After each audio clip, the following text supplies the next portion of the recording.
There was a bigger problem between His Royal Highness Prince Charles and of course the one-time royal Prince Harry. But what was it? Hi, good morning, Neil Sean here in the heart of London. I hope you're keeping well and dandy today. Welcome one and all brand new subscribers. We are marching on. Thank you, thank you, thank you. Truly, I'm so glad you're enjoying the channel and some of the nicer locations that we're able to get out to, time permitting, of course. People say to me, could you go to this place? Could you go to that place? I'd love to go everywhere, but it's all about time. And of course, you know, we do have other jobs, let me tell you. I do like the idea of the Cheshire Cat establishment though that somebody wrote on there. I know all about that and I promised to get to some of them. One of the things I really would like to share with you though are some of the more undiscovered places of London. So we're hoping to do that over the next few weeks as it quietens down. Shouldn't really say that though, because it never truly quietens down, does it?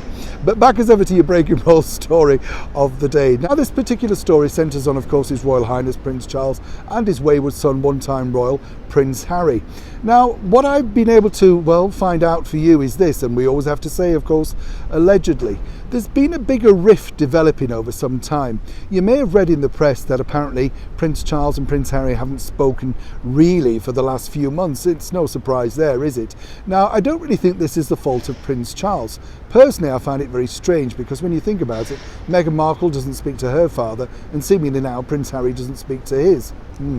Work out that particular scenario.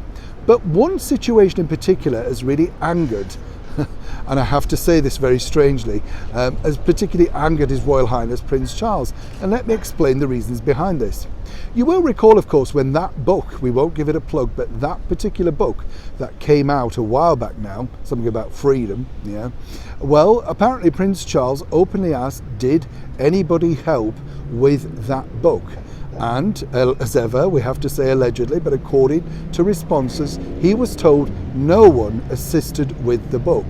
So you can imagine the bombshell that it was for His Royal Highness Prince Charles and Prince William to find out that indeed there was assistance about that particular book. Now they've known, of course, for some time, not when it broke into the newspapers. Everyone suspected, but of course if people say no they didn't, and that's what Harry and Meghan claimed on record, that they hadn't assisted with the assistance of that book, then that really did shock His Royal Highness Prince Charles. And that's made a lot of people around Prince Charles's circle even more, well, worried about opening up and saying anything, because obviously if someone can say that on the one hand but then openly assist on the other, where does that leave that relationship? Well, allegedly very fractured. Now, of course, moving forward, Prince Charles is a compassionate man who truly does miss the company of his youngest son. But he's also very busy preparing his life, you know, and when we say that, we mean his life as a ruling monarch, because that will come at one point and he has to be prepared. Some might say he's had many years to be prepared, but Charles doesn't necessarily look to the future. He truly lives in the moment. And the moment right now for Prince Charles is he's shocked to the core exactly about how his relationship with his youngest son has deteriorated so quickly and so fast. As ever, let me know what you think to this particular story. Is Prince Charles right to be hurt, or should he, of course, suspected all along? I'd love to know what you think in the comments below as ever.